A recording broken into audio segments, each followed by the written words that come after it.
Bueno, muy buenas noches a todas las personas que estamos acá. De verdad, bienvenidísimos, bienvenidísimos. Hoy tenemos un súper invitado y ante todo, bueno, los invito a que ya mismo promuevan a las personas que quieran recibir esta información poderosísima por esta gran plataforma de StreamYard de Legacy Movement. Entonces ya veo ahí que en los chats estamos llamando más personas. Nos encanta arrancar súper puntuales. Ya nuestro invitado está acá en estudio porque hoy tenemos de verdad una noche muy, muy especial. Acuérdate que esto hace parte del sistema Legacy Movement. Todos los martes tenemos emprendimientos y finanzas personales. Y uno de los temas que realmente nos apasiona es el tema de las propiedades, finca raíz. Y hoy tengo, verdad, el honor, en un segundo acá, ya voy a ti. Listo, Juanca, eso ya está en estudio, en vivo y en directo. Muchas gracias, Fede. Un gusto estar aquí con ustedes.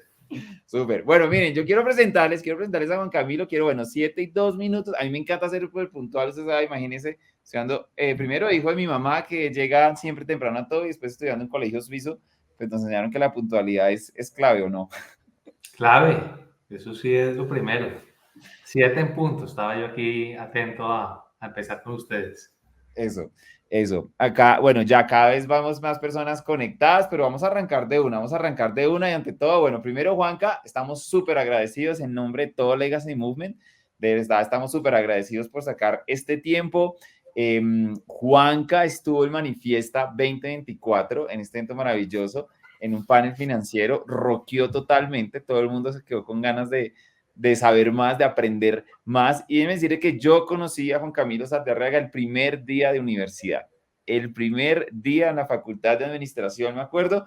Yo le dije a mi prima, necesito un sitio donde hacer una fiesta. Ella me dijo, te tengo la persona que tiene los sitios más grandes en Bogotá y podrían hablar. Nos presentó y ahí arrancamos, me acuerdo, arrancamos una gran amistad. Yo sobre todo estoy muy agradecido, Juanca, porque usted ha sido un mega mentor. O sea, eso no, yo no sé, usted sabe, pero usted es famoso a nivel latinoamericano porque en todas mis conferencias de inteligencia financiera cuento varias de sus historias. No, muchísimas gracias, Fede. Es un honor que me diga eso. La verdad que me siento muy honrado, Fede. Entonces, Juanca, cuéntenos, no, cuéntenos un poco su historia. ¿Dónde nació? ¿Dónde viene?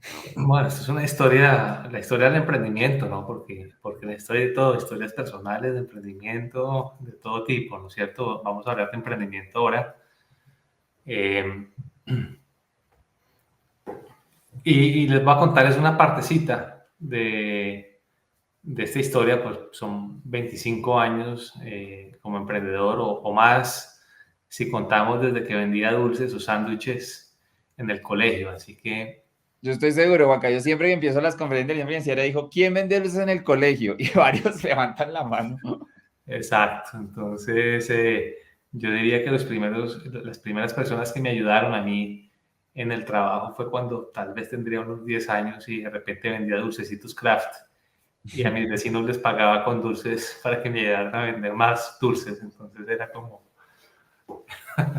Pero bueno, les voy a contar un momento de inflexión, ¿no?, en mi vida empresarial. Eh, yo creo que muchos de nosotros nos enfrentamos a ese momento en algún momento de la vida y les voy a compartir ese momento para mí.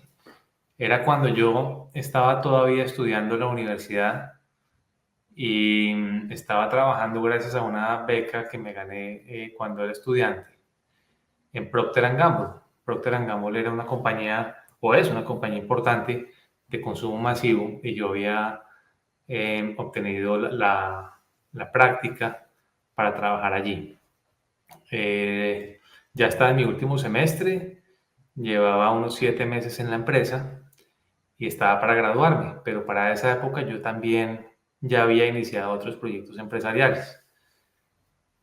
Entonces me dijo en ese momento, quien era mi jefe, que si yo me quería quedar trabajando en la compañía. Yo trabajaba en el área de mercadeo y yo creo que el único que se emocionaba vendiendo detergente en el mundo era yo. Yo me emocionaba vendiendo Ariel y Rindex, y esas eran las marcas de esa época. Eh, Tanto pues que creo que hice un buen trabajo y mi jefe de la época me dijo que que me ofrecían un trabajo en esa época en Venezuela, donde quedaba la casa matriz de Procter Gamble, para ir a trabajar allá como expatriado. Yo tenía 22 años y tenía sobre la mesa una oferta difícil de rechazar, que era irme como expatriado a trabajar a Caracas, en la época en que Caracas era un Caracas distinto al de hoy. Era el Caracas bollante y donde pues estaban muchas de las multinacionales importantes con su casa matriz.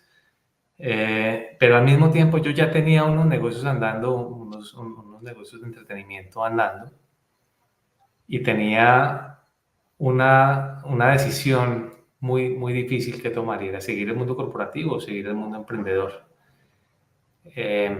Claramente me fui con esa oferta a mi casa, vivía con mis padres, y les conté a mi papá y a mi mamá.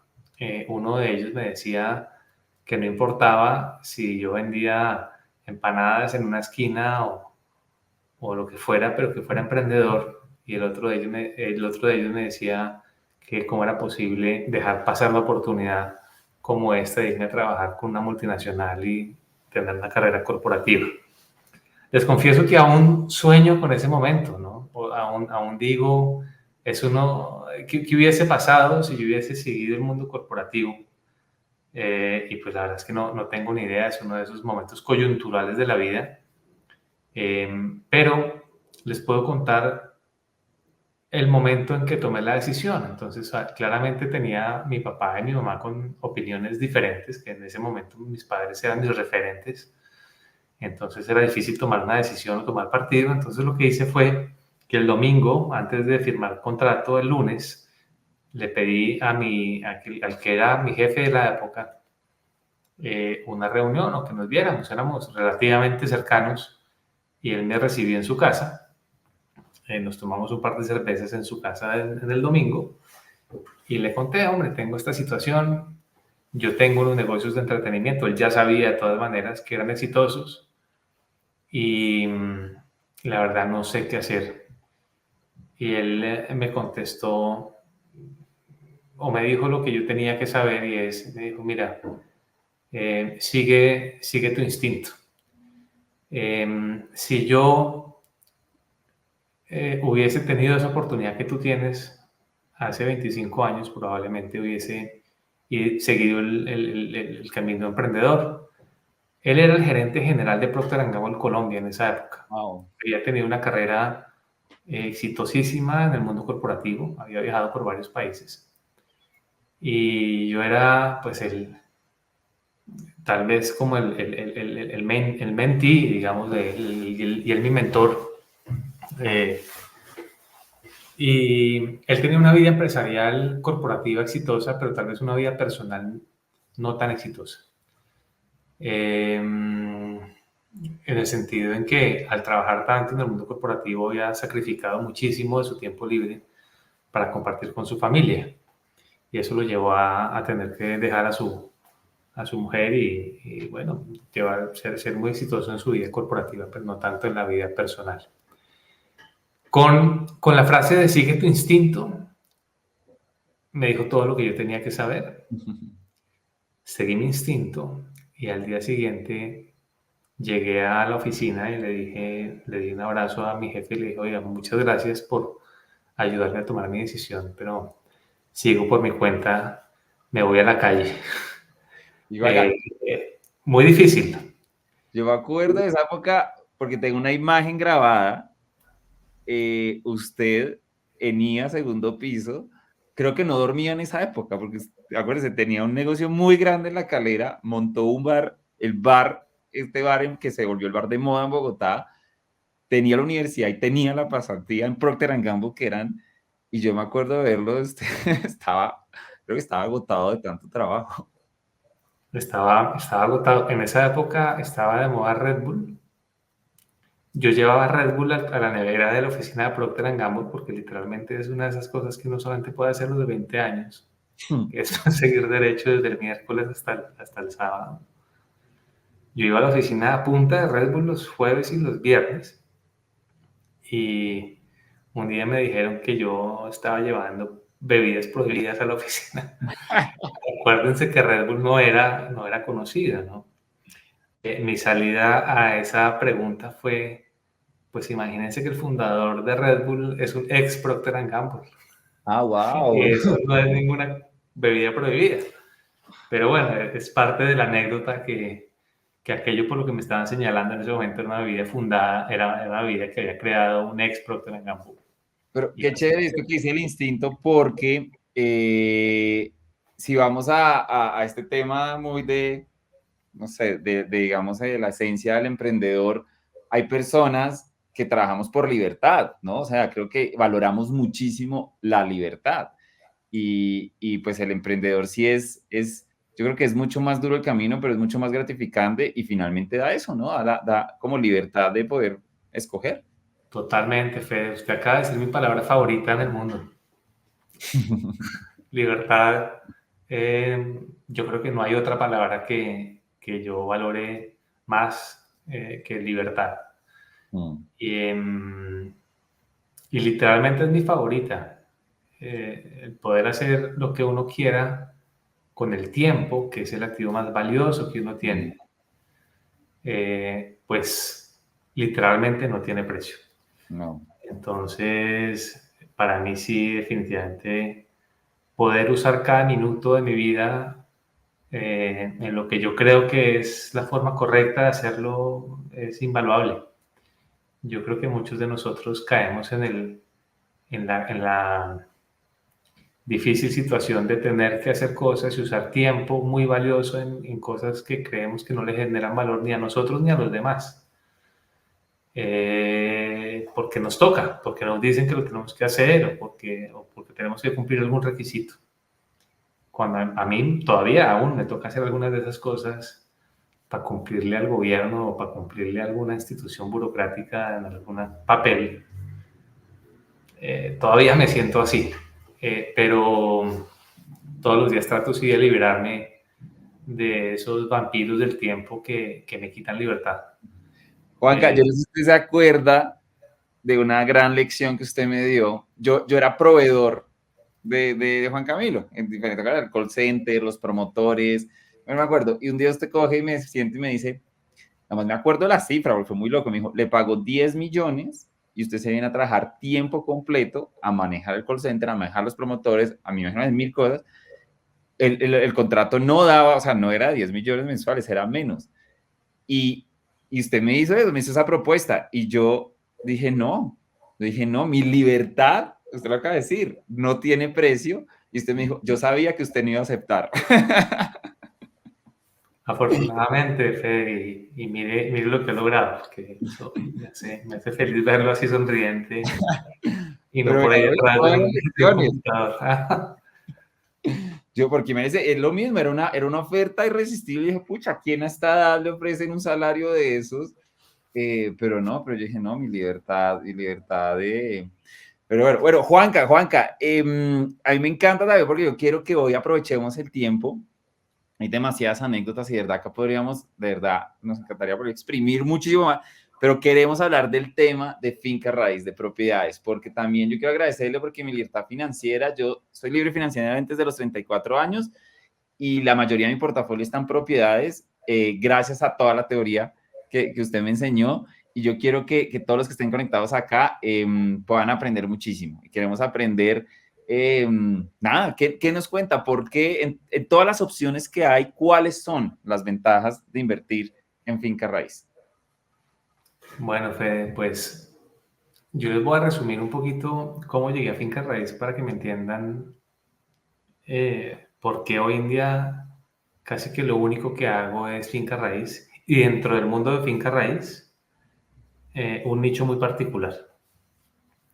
Eh, Miren, yo monté bares y discotecas a los 20, una cadena de pizzerías, tuve una flotilla de taxis que operaba en la costa en Barranquilla, negocios de paintball, una plataforma de tecnología, servicios de asesoría tecnológica para empresas, digamos que cobramos un fee por computador de asistencia cuando los computadores había que ir a que no les diera virus, ¿no? Una compañía que alcanzó a tener muchos computadores bajo administración. En fin, una serie de negocios, varios negocios a lo largo de mi vida, algunos de ellos muy exitosos y otros no tanto, unos en los que perdí plata. En el 2008 me fui a vivir a Inglaterra, hice una maestría en Londres, en London Business School, y ahí aprendí lo que significaba el capital privado o la industria de private equity, o la industria del capital privado. Y entendí que era algo que yo ya venía haciendo antes, que era invitar inversionistas a que invirtieran en una tesis de inversión propia que yo administraba, y me pagaban básicamente por administrar el capital de terceros. Y eso es la industria del capital privado. Y cuando uno está administrando capital de terceros, pues uno se da cuenta que lo más valioso ahí es la reputación y que los inversionistas puedan mantener su patrimonio en el tiempo. Casi que uno podría no ganar tanto en el tiempo, pero perder plata es muy caro. Y ahorita les voy a dar un ejemplo de lo caro que es perder plata, para que puedan en adelante valorar las inversiones con seguridad, o las inversiones que generen realmente mayor seguridad, más incluso que las inversiones que pueden llegar a ser tremendamente rentables. Porque lo que sí quiero que todo el mundo en esta llamada se lleve es que a mayor rentabilidad hay mayor riesgo. Cualquiera que les diga una cosa diferente a esa, no es de este mundo o los va a robar. Porque no existe tal situación en la que uno puede generar retornos extraordinarios sin correr riesgos extraordinarios. No existe. Y si quieren ahondamos más en ese tema más adelante, pero volviendo a lo que me llevó a mí a la finca raíz, fue justamente el haber participado en varios negocios, en varias industrias, y haberme dado cuenta que todas las industrias en que participé, en la que mejor me ha ido a lo largo del tiempo, ha sido la de finca raíz. Entonces me especialicé en finca raíz, en una tesis que yo venía probando desde hace varios años, que era comprar tierra. Nuestra compañía se llama Terracol, somos coleccionistas de tierra, básicamente bajo la premisa que la tierra vale por lo que es capaz de producir, ¿no? Y esa premisa viene de la agricultura. Si ustedes piensan o se remontan años atrás, ¿por qué valía una finca agrícola o ganadera? Pues usualmente el valor lo ponía la capacidad de producción que pudiese tener esa finca. ¿Qué tanto yo podría sacar de un terreno? Llevado eso al contexto urbano, funciona muy parecido, que es si yo tengo un lote en Bogotá o en una ciudad de Colombia o en cualquier lugar del mundo o en una zona metropolitana, la pregunta que yo me tengo que hacer es ¿qué tanto puedo producir yo con ese predio, con ese lote? Entonces yo tengo varias opciones con un lote. Yo puedo construir un piso, puedo construir dos, puedo construir 10 pisos, o 100 pisos, como un rascacielos en algunas de las ciudades principales del mundo. Sin embargo, una de las cosas que quiero dejarles aquí es sembrarles la espinita de que investiguen un poco si realmente construir hacia arriba vale la pena o no. Mi conclusión es que no. Es decir, que nuestras inversiones en tierra se centran en comprar terrenos que a lo más tengan un piso o dos, y evitamos construir edificaciones altas o con muchos pisos. Si tú tienes un lote en Bogotá bien ubicado, muy seguramente se lo muestras a un arquitecto o a un ingeniero o a un promotor y te va a decir que el mejor uso de la tierra va a ser hacer un edificio lo más alto posible de acuerdo a la norma. Y eso tiene sentido para el promotor, claro, porque el negocio del promotor no es un negocio de inversión en finca raíz. El negocio de un promotor es un negocio de inventario, es una fábrica. Es alguien que le mete insumos, le mete un lote, ladrillos, cemento, estructura, una casa de ventas, te mete todo eso a la fábrica y al otro lado salen apartamentos terminados y compradores de vivienda. Y el juego de ese señor se llama hacer eso lo más rápido posible. Ese es el negocio del promotor. Entonces, se endeuda hasta que no le quepa una gota de deuda, lo más que pueda, se apalanca con los pagos que hacen los compradores mes a mes, con las preventas, se apalanca con los proveedores, es decir, los proveedores no le cobran sino más adelante en el tiempo, entonces no tiene que pagarle a los proveedores.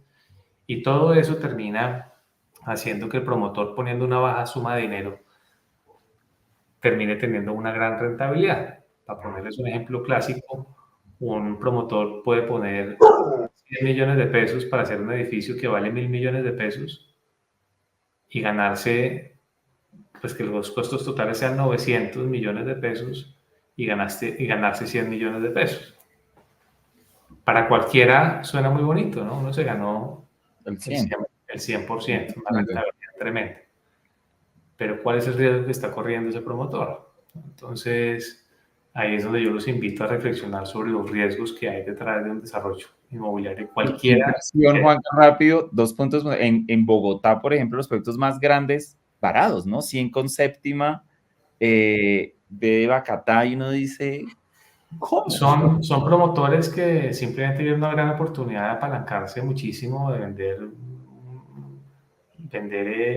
unos proyectos ambiciosos, porque saben que al vender esos proyectos ambiciosos tienen unos retornos importantes poniendo muy poco dinero, ¿no?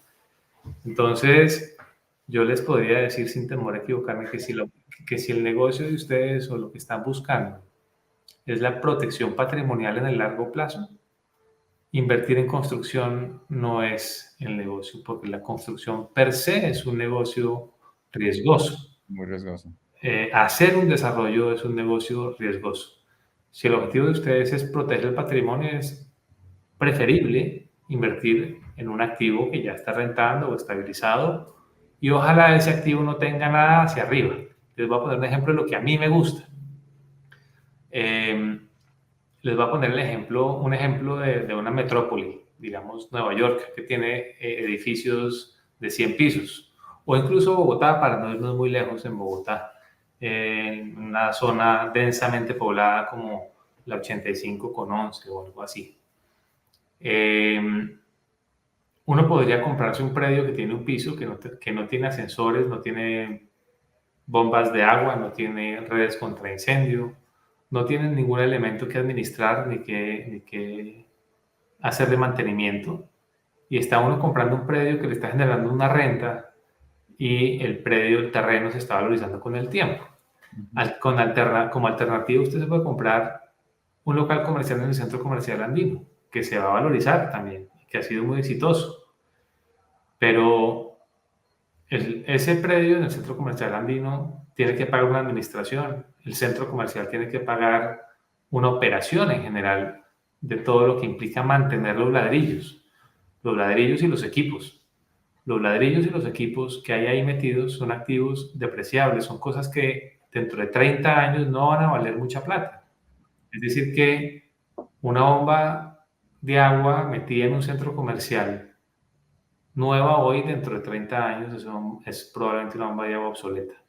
O sea que todos esos equipamientos en los que se invierte en la finca raíz hoy, diferentes al terreno, son depreciables, pierden valor en el tiempo.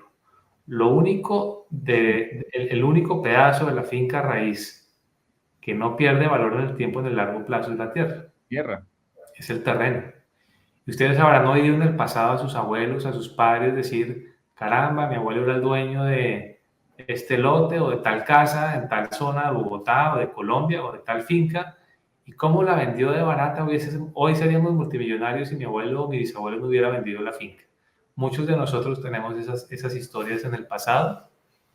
Sin embargo, cuando nos remontamos al momento de venta de nuestro abuelo o bisabuelo, en su momento la vendió al precio correcto, al precio que era.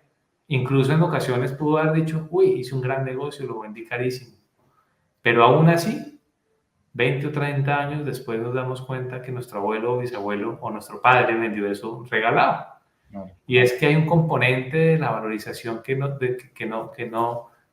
no entendemos muy bien, y es que la rentabilidad de una inversión no solamente es el flujo de caja. Yo les puedo hablar de una compañía, probablemente la compañía de inversiones más grande del mundo, que no genera flujo de caja, no genera ni un peso de flujo de caja. Sin embargo, quien administra es probablemente el inversionista más famoso del mundo. Esta compañía se llama Warren Buffett, esta compañía se llama Berkshire Hathaway y la lidera un viejito de 90 y pico de años, se llama Warren Buffett, uno de los inversionistas más famosos de la historia. Y lo increíble es que esta compañía no genera ni un peso de dividendos a sus accionistas. Sin embargo, los accionistas que invirtieron o que compraron una acción de Berkshire Hathaway hace 40 años, hoy son multimillonarios. Entender un poquito más cómo pasa eso toma tiempo, se vuelve un poquito técnico la charla, pero el mensaje que les quiero dejar aquí es que las inversiones no necesariamente tienen que ser de flujo de caja para ser inversiones activas. Lo más importante es generar una tasa interna de retorno en el largo plazo y evitar al máximo los impuestos asociados a esa generación de retorno y la depreciación. La depreciación real, porque mucha gente confunde depreciación como un término contable, pero realmente la depreciación sí ocurre en el mundo real y lo podemos ver en cualquier inversión, cualquiera que hagamos en activos reales. Déjeme darle un ejemplo solo para terminar esta idea de algo que me pasó a mí. Hace algunos años, pues en todo caso, yo tenía que buscar una casa para vivir, un apartamento para vivir en Bogotá, cuando estaba viviendo en Bogotá. Y fui a La Carolina y estaban vendiendo un apartamento que a mí me gustó muchísimo.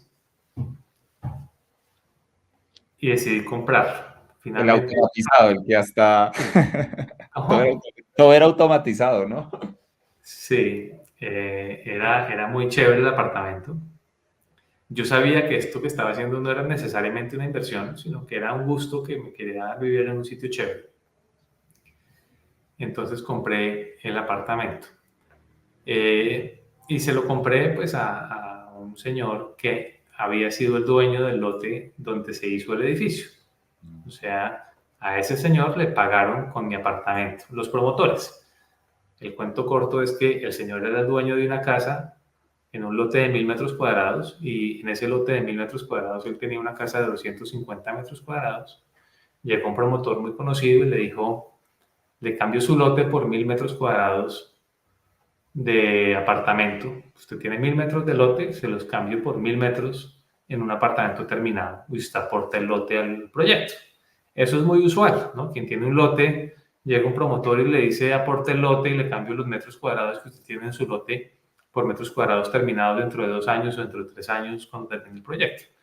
Y eso puede ser un buen negocio para el dueño del lote. Y le pregunté, bueno, chévere ese negocio, ¿no?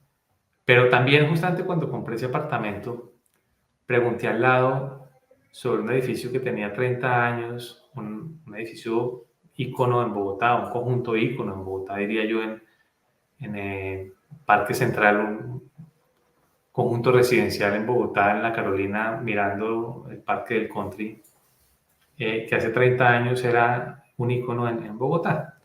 Y esto era literalmente adyacente, al lado de donde yo estaba comprando mi apartamento. Y pregunté allí, bueno, ¿cuánto vale el apartamento de 250 metros cuadrados?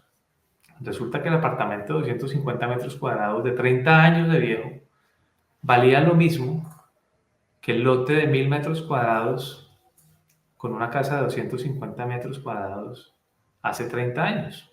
O sea, cuando mi amigo compró su casa en el lote de 1000 metros con una casa de 250 metros, o sea, mi amigo no, el que me vendió a mí el apartamento, compró su lote de 1000 metros cuadrados con 250 metros, pagó la misma plata de lo que le estaban vendiendo un apartamento de 250 metros hace 30 años, nuevecito, eso sí, en la época era el apartamento de moda, hagan de cuenta, qué sé yo, un edificio nuevecito en El Chicó, en Bogotá, en alguna parte, que sea así bien costosa.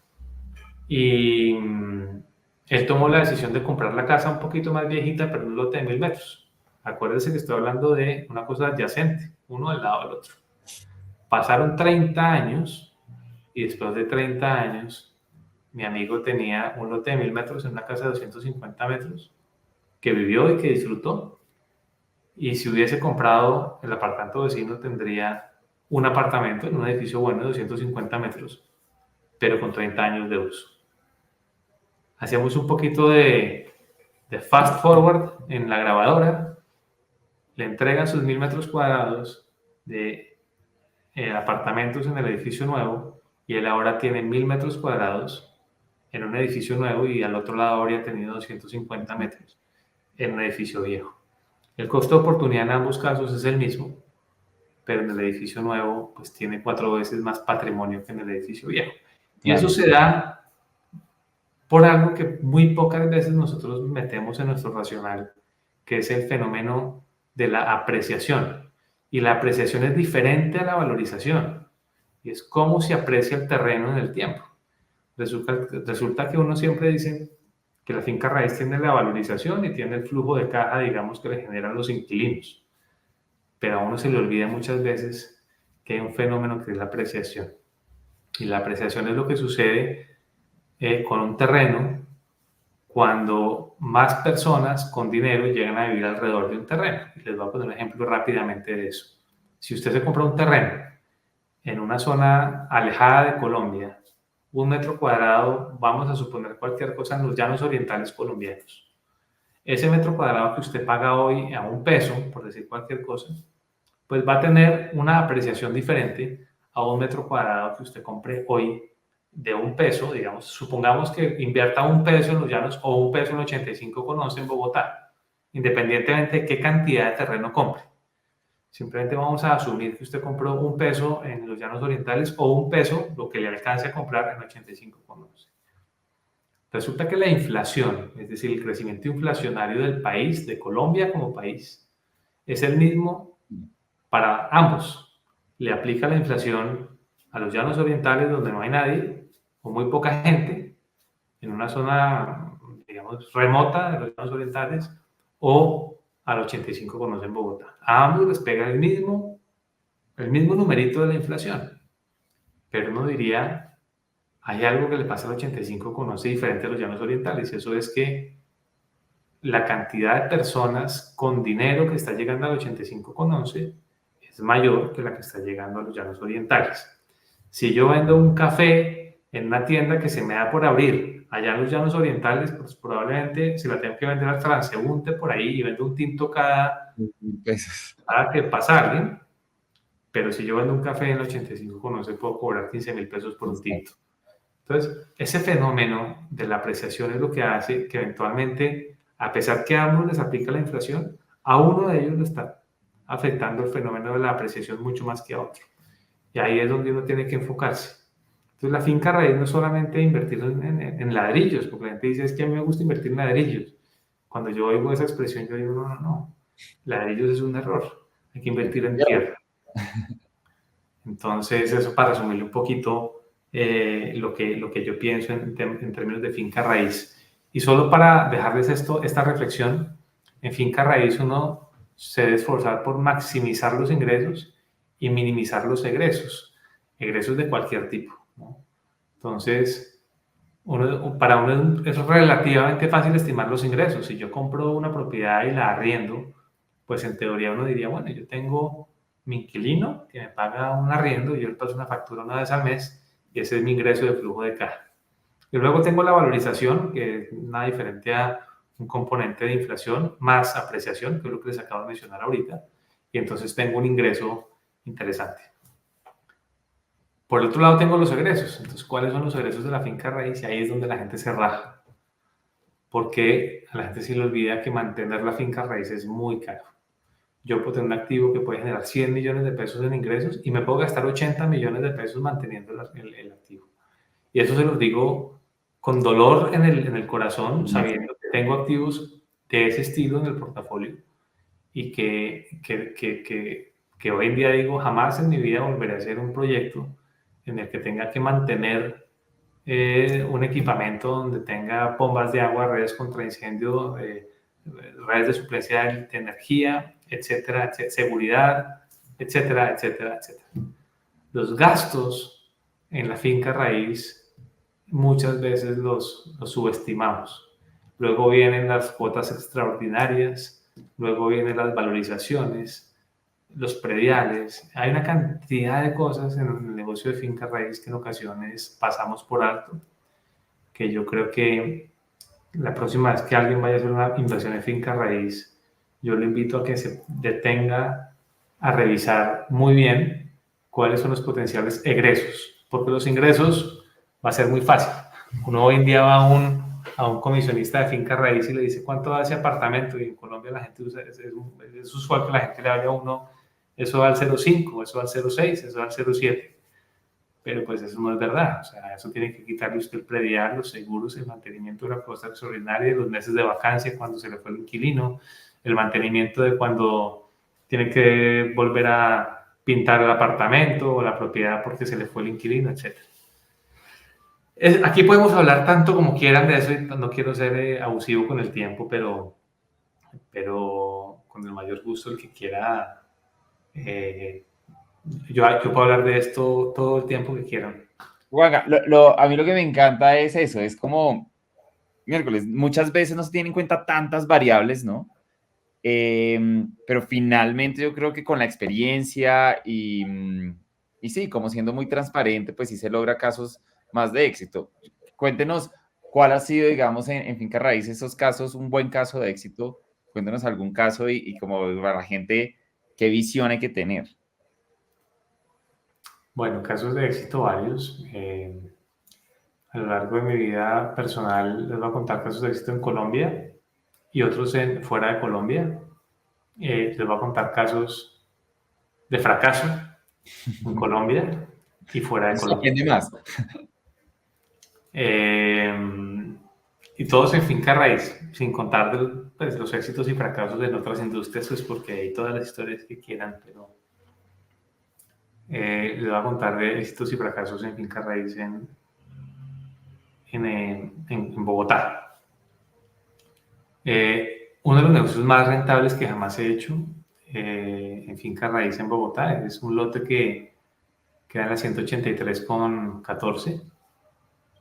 Es un lote que nos costó 1.300 millones de pesos en el 2019 y lo vendimos en 3.000 millones de pesos en el 2020 en plena pandemia.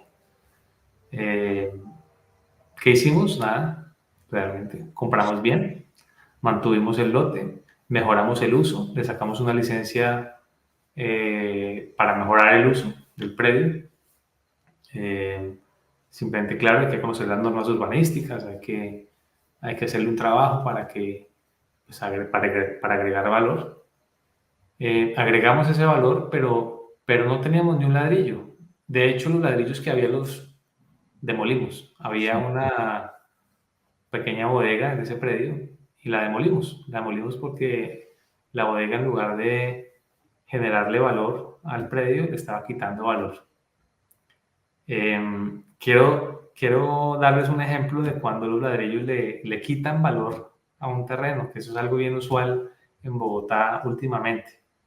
Ustedes han visto que hay promotores que compran edificios de 4 pisos o de 3 pisos para derribarlos, para volverlos a hacer más bonitos y más altos, ¿no es cierto? El promotor se compra ese predio o negocia ese predio a un valor. Ese valor de negociación incluye lo que hay encima, los 3 pisos de apartamento que hay encima. Pero resulta que el promotor tiene que, después de que lo compra, entrar a gastarse un tarrado de plata en la demolición del edificio para arrancar apenas a hacer el edificio. O sea que la construcción realmente le está quitando valor al predio. Ahí, con ese ejemplo, quiero que sea una idea que miércoles, en verdad, los ladrillos no solo puede que no le generen valor, sino que puede que le quiten valor al predio. Volviendo a aquel negocio, en un año larguito, casi año y medio, compramos en 1.300, vendimos en 3.000. Ha habido varios otros, tenemos clientes muy chéveres como motocicletas Yamaha, motocicletas Suzuki, tiendas de Uno, tiendas de decoración atmósferas, distribuidores de vehículos de Renault, Grupo Éxito, algunas lavanderías que usan espacios donde nosotros invertimos y que hoy en día solamente tienen un piso. Yo creo que ese tipo de predios en el largo plazo han sido más rentables, casi todos sin apalancamiento están por el orden de unas tasas internas de retorno superiores al 15%, sin deuda. Entonces, cuando yo les hablo de sin deuda, hay veces que el inversionista de a pie, común y corriente, solamente está mirando la tasa interna de retorno, y yo los invito siempre a hacer una reflexión de cuando hagan una inversión, revisen qué tan endeudado está la inversión, o sea, el vehículo de inversión que yo tengo, ¿no? Entonces, uno en el mercado se encuentra con fondos o vehículos de inversión que le dicen a uno que la actividad es del 15 o del 18, del 20, del 25%, pero a uno a ver realmente y ese fondo tiene 20 o 30% de capital y un 70% de deuda. Entonces, pues la deuda es un peligro, eso es a mi forma de ver la deuda. Algunos como Donald Trump o algunos otros dicen que la deuda, o Kiyosaki incluso, dicen que no tener deuda es un error. Yo tengo toda la data para respaldar porque la deuda tiene, cuando... Ahora pandemia, la lección tan impresionante que fue a la hora que piensen en este fundamento de la deuda. Hay instituciones, hay empresas como los bancos que se dedican a prestar plata. ¿Qué lo hace pensar a uno? Que uno va a ser más eficiente en la administración del dinero que un banco que se dedica a administrar dinero. Muy difícil ganarle al mercado. Pensemos en ese detalle, ¿sí? Los bancos, el negocio del banco es recogen dinero del público y se lo prestan a la gente, ¿no? Si le están prestando dinero a la gente a una tasa, ¿por qué el banco no usa ese dinero para generar retornos mejores? ¿No? Pues muy fácil, porque el que está corriendo el riesgo no es el banco. El que está corriendo el riesgo es otra persona, y si la persona no puede pagar, pues termina el banco quedándose con los activos de la persona. Y claro, el banco también pierde en ocasiones el 3%, o el 2%, o el 4%, lo que sea que tiene en reservas para perder. Pero la deuda hay que saberla manejar.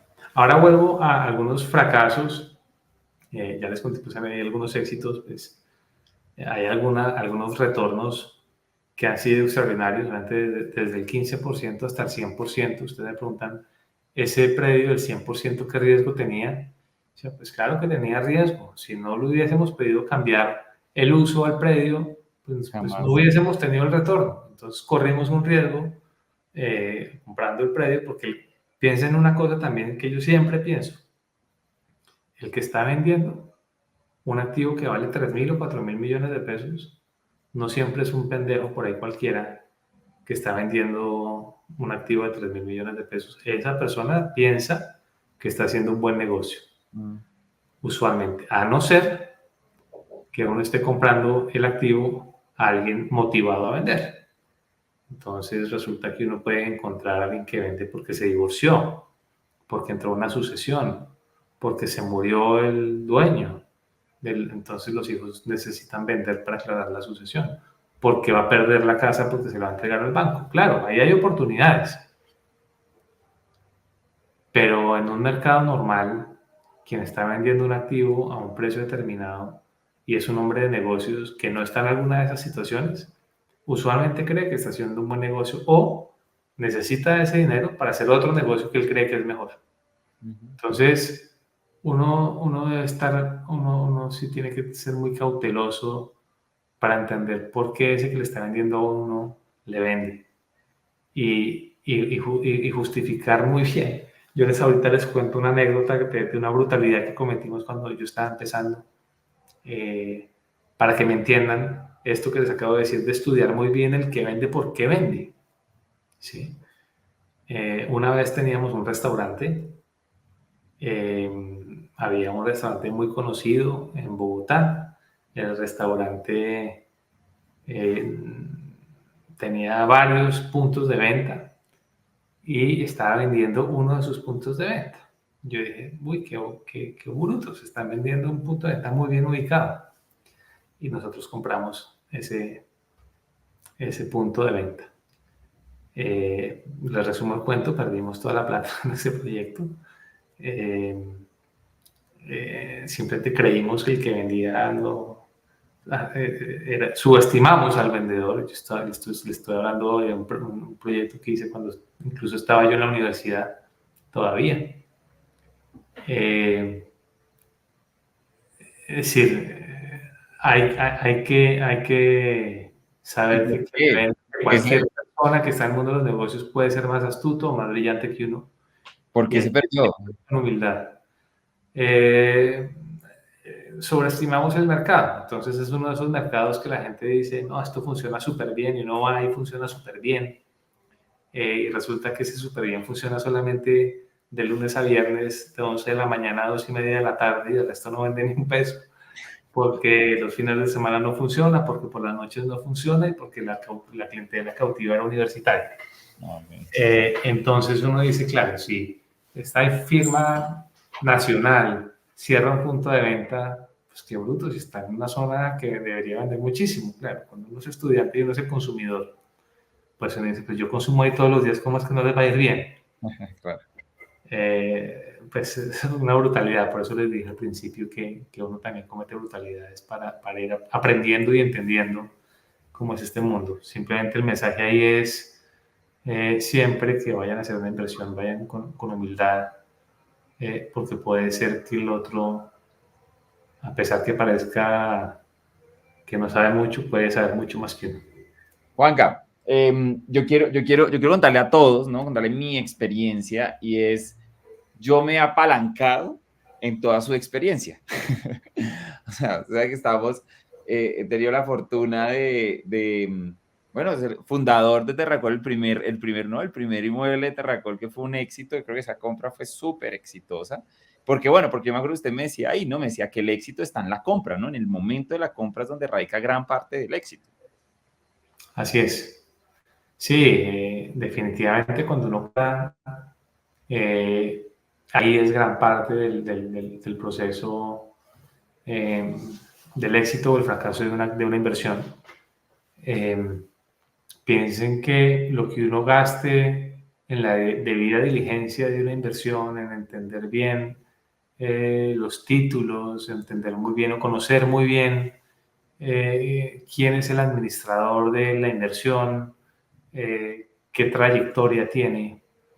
En el caso de la inversión que hizo Fede en Terracol, pues era un activo que, a pesar de que estaba desocupado, teníamos cualquier cantidad de estudios de lo que llamamos nosotros las isocronas, ¿no? Las isocronas es cuánta gente pasa por ahí, qué tipo de gente, cada cuánto, qué planes tiene la ciudad para una determinada zona, si es una zona de oportunidad o no, si tiene algún beneficio tributario o no, si le van a pasar una avenida cerquita o no, si tiene un impuesto por valorización pendiente o le van a poner o no, si la norma va a cambiar, si de pronto se van a poder hacer más pisos o no. Hay una cantidad de información que usualmente el inversionista tradicional desconoce, así como yo lo desconocí hace 20 años, ¿no? Que son cosas importantes, ¿no? Hay veces que uno puede ver un predio que está muy barato, por ejemplo. Les voy a contar una experiencia en Estados Unidos, ¿no? De los negocios en Estados Unidos. Uno puede encontrarse una estación de gasolina, de repente, muy bien ubicada y está muy barata. Resulta que es que esa estación de gasolina tiene un tanque que bota combustible, ¿no? Que tiene una fuga. Ese solo hecho de tener esa fuga de combustible hace que ese terreno, para los ambientalistas, tome cualquier cantidad de años en recuperarse o hacer unas inversiones multimillonarias en recuperarse. Entonces, usted puede comprar ese predio, pero es probable que nunca haya podido desarrollarlo. Entonces, a pesar de que la norma le deje, pero puede ser que simplemente no cumpla con una norma ambiental eventualmente porque tiene una fuga de gasolina en el tanque, o tuvo hace 10 años una fuga de gasolina, y en los análisis de toxicidad del terreno le sale que es un terreno tóxico. Grave. ¿Sí? Entonces, ahí quería decir el punto de la ventaja de, pues justamente aprovechar tanto conocimiento y experiencia, ¿no? O sea, lo digo yo como inversionista. O sea, yo toda esa cantidad de información no la tenía, pero ya que lo conocí hace tantos años, cuando me acuerdo cuando usted me mostró Terracol, pues yo dije, no, de una, de una hay que hacer. Entonces yo quiero saber para dónde va Terracol. Bueno, pues Terracol, digamos, la misión, el propósito de Terracol es permitirle a la mayor cantidad de gente posible acceder a inversiones que son intensivas de capital, ¿no? Realmente a mí me parece que el mundo debe dirigirse hacia un mundo inclusivo en donde todos nosotros podamos participar de la misma rentabilidad de la que participan todas las personas que tienen información privilegiada en este país, en este mundo. Entonces, muy pronto van a oír de Terracol. Más adelante, Fede, le cuento la premisa, pero muy pronto van a oír de Terracol dándole la oportunidad a las personas de participar desde $1.000.000 en adelante en esa misma rentabilidad. Y esto, cuando les hablo de esa oportunidad, no es un fondo que va a estar administrando aire y espuma como muchos de los fondos que hay por ahí afuera en el mercado. O sea, uno hoy en día encuentra que puede meterse en el fondo X, Y o Z que está ahí afuera y entonces uno le mete la plata al fondo, pero resulta que ese fondo tiene un fee de administración que uno le tiene que pagar a alguien más, ¿no? Y yo creo que ese no es el camino es poder invertir de la forma más transparente posible, en la que no sea un fondo, simplemente es una empresa que se dedica a invertir, igual que lo que hizo Berkshire Hathaway en su momento con Warren Buffett. Es una compañía que tiene unos ejecutivos a quienes se les paga un salario de mercado, ¿no? Justo, pues porque yo tengo una teoría y sí, claro, yo les voy a hacer una analogía que yo hago para mis propias inversiones y es, yo en todo caso necesito un contador, yo en todo caso necesito un asistente, una directora administrativa o una persona de mercadeo. Todo ese equipo ejecutivo me cuesta un tarrado de plata. Y si yo empleo a estas personas para administrar, por decir alguna cosa, $20.000.000.000, pues porcentualmente el costo de esos ejecutivos va a ser muy alto para administrar $20.000.000.000, pero si yo logro usar a las mismas personas para administrar no 20.000, sino $200.000.000.000, pues la rentabilidad va a ser exponencial, va a ser 10 veces más rentable, porque estoy usando la misma gente para administrar 10 veces más propiedades, ¿no? Entonces, fíjense que eso es muy distinto a lo que sucede en los fondos. En los fondos a usted le dicen, meta $100.000.000 y hay un fee de administración que equivale al 1% o al 2%. Resulta que es que el tercero está haciendo plata con ese fee de administración. O sea, el que le está administrando el negocio de quien administra es justamente el fee de administración. Entonces, él con ese fee de administración que recibe le paga a unos empleados y genera una utilidad propia. Y lo que muy pronto vamos a estar haciendo gracias a la autorización del mercado regulador colombiano y norteamericano, porque lo vamos a estar haciendo tanto en Estados Unidos como en Colombia, con la autorización de la Superintendencia Financiera Colombiana y la SEC, que es el equivalente a la Superintendencia Financiera en Estados Unidos. Las personas van a participar de una compañía que lo que hace es comprar tierra y coleccionar tierra y darle el mejor uso posible a esa tierra. Pero no le va a pagar fees a nadie. Ni le va a pagar, ni va a dejar la utilidad por fuera. Es una compañía que simplemente lo que va a hacer es tener un métrico cuadrado adicional todos los días. Eso es lo que va a estar sucediendo con Terracol muy pronto, Fede. Súper, qué nota, porque yo sí quiero decirle que hace poquito hablaba con otra persona, otro de sus socios, no lo voy a decir quién, pero me decía, oiga, los informes que pasa Terracor es que son, o sea, excelencia, o sea, son claros, concisos, todos los meses, transparente, esta es la situación, esto es todo. Entonces uno no tampoco es que tiene que tener mucho conocimiento, sino, pero tiene toda la información clara, una buena atención, como, sí, como muy muy, no, muy transparente, porque me encanta, ahorita volviendo a eso, Robert Kiyosaki dice, los bancos no te dicen mentiras, simplemente nunca te dicen toda la verdad. Y son todas esas comisiones, esos seguros, esos gastos ocultos que no se dicen, que finalmente, obvio, esa rentabilidad que ofrecen no es cierta por todos esos, por todo. En cambio, si desde el comienzo se le aclara a la persona y se le da un panorama, pues chévere, esa comunicación tan Sí, clara. miren una cosa, Fede, para que todo lo que esté aquí en la llamada se lleve. El mejor inversionista del mundo, ya dijimos que se llama Warren Buffett, de la historia, de nuestra era, digamos, como Mm, inversionistas. Eh, la rentabilidad de Warren Buffett compuesta en el tiempo ha sido alrededor del 18%. Es una rentabilidad importante, es una gran rentabilidad. 18% es una super rentabilidad. Pero si ustedes miran esa rentabilidad, ¿cuándo ocurrió? Ocurrió casi toda en los primeros años de la compañía. ¿Sí? Porque obviamente cuando yo invierto $1.000.000, convertirlos en dos es distinto a si yo tengo 700 billones de dólares y tengo claro. que sacar 1.4 trillones de dólares, ¿no? Es más difícil, simplemente porque el mercado se vuelve más competitivo, más difícil, más complejo. Pero en todo caso, el punto que quería hacer es que el mejor de la historia del mundo tiene una rentabilidad del 18%. Y la rentabilidad de los últimos 20 años ha sido el 11% del mejor del mundo, ¿no?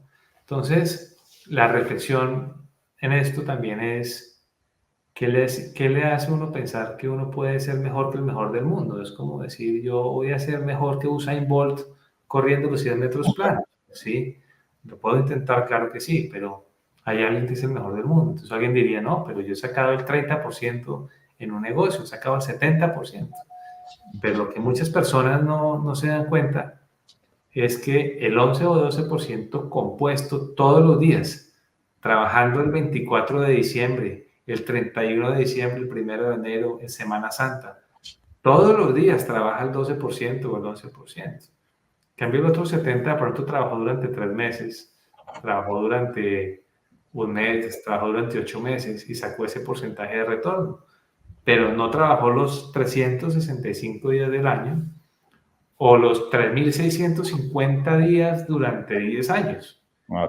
Cuando usted pone la plata a trabajar 3.650 días al 11%, se da cuenta que su rentabilidad total es exponencial. Y eso la gente en ocasiones se No le lo olvida el poder del efecto efecto compuesto. dinero. Entonces, siempre que hagan una inversión, piensen, aquí me están ofreciendo el 20% comprándome un apartamento que me lo entregan en 2 años. Piénsenlo muy bien y vean qué riesgo están tomando. Claro. Puede que sí lo logren, claro que sí, se puede, pero así como hay 100 apartamentos que generan una rentabilidad del 100%, puede ocurrir que haya 20 apartamentos que pierdan dinero. Les voy a hacer un ejercicio para que se acuerden lo costoso que es perder dinero, simplemente para terminar de pronto, que creo que de pronto el tiempo se va y quiero que ustedes hagan lo que tengan que hacer. Pero si ustedes tiran una moneda y en sello se ganan 1 peso y en cara pierden 1 peso y la tiran 50 veces y hacen el cálculo de qué sucedió allí, se van a dar cuenta que puede ser que terminan por debajo de 100. ¿Por qué? Pues va a hacer el ejercicio. Usted tiene 100 pesos y perdió 10%, por decir alguna cosa, quedó con 90 pesos.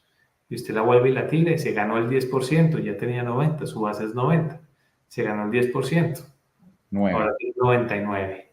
O sea que perdió el 10, después se ganó el 10, pero no volvió al 100. Para poder volver al 100 necesita más del 10%. Entonces, perder siempre es más caro que ganar. Así que tengan cuidado con perder plata. Ese es el mensaje número uno. Es mucho más tranquila la vida ganándose el 10, el 2, el 13% estable que ganarse en unas el 30 y perder en otras el 15. Eso sí, al final de la historia se van a dar cuenta que las grandes fortunas no se hacen de la noche a la mañana.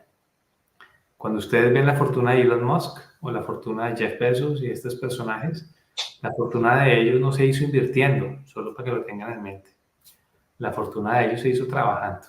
A ellos les paga un salario en la empresa en acciones de una compañía.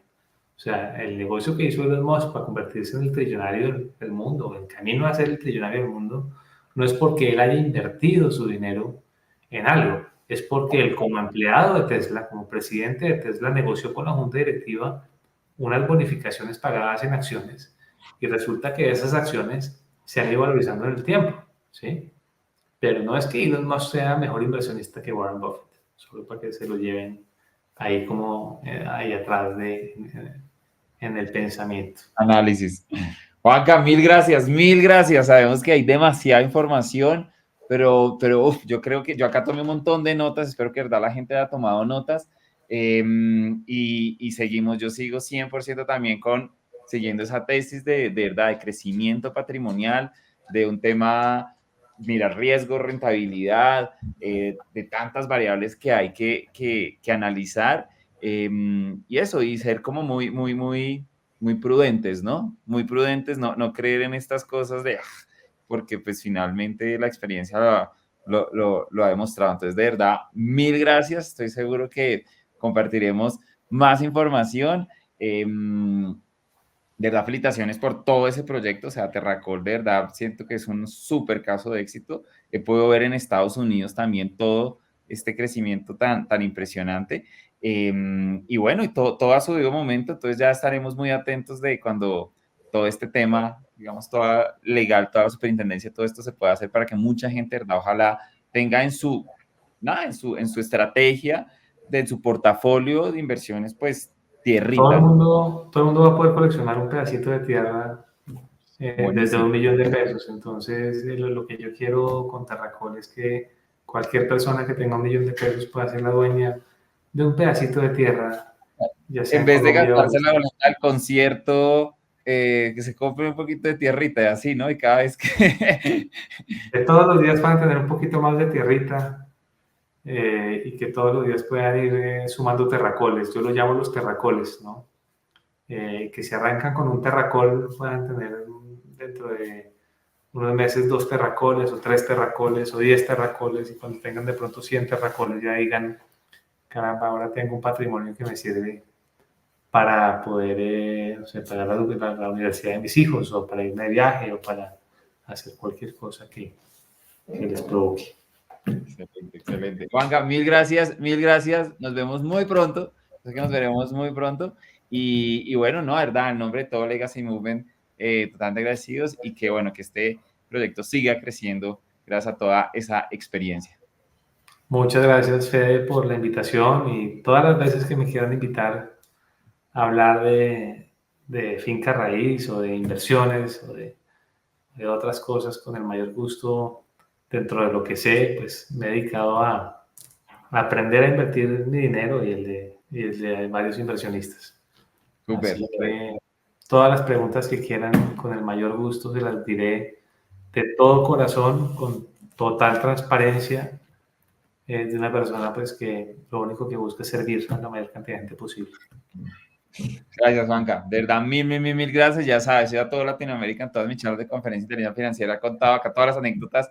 Él es el famoso de gratificación diferida, que me enseñó eso tan importante que es, ¿no? La gratificación diferida, porque la gente quiere ya la inmediatez y entonces también se gastan el 100% del salario. Bueno, no piensan en ese largo plazo que nos permite lograr libertad financiera. Bueno, así es, Fede. Gracias por la invitación de nuevo y a todos pues será un gusto conversar con quien quiera. Mis datos son públicos, o sea, si tienen tiempo les cuento una anécdota de por qué mis datos son públicos. Un día, cuando estaba estudiando en Inglaterra la maestría, me encontré una cajita de una tienda de comidas en la calle.